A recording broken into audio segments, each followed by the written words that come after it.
Magandang hapon po sa ating lahat. Sa aming minamahal na mga Bisirgan, lubos po kami nagpapasalamat. Lahat po ng estudyante na natulungan niyo po.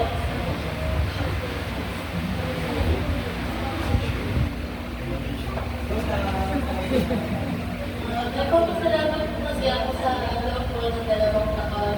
Natulungan niyo po kami.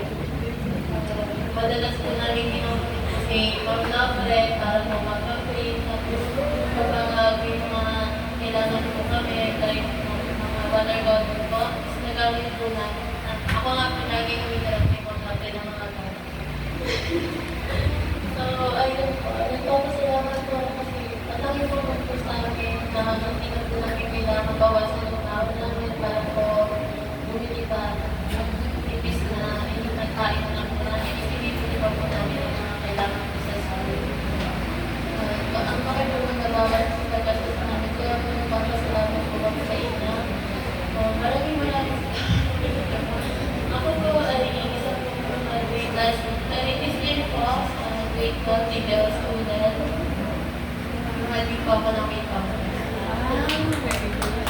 Kaya po laki po ng take ko po kasi laki po na rin po ng take ko po sa akin. Pati rin po kayo naman. Maraming salamat po sa inyo kasi hindi niyo po kami sinasuko at ang kulit-kulit po.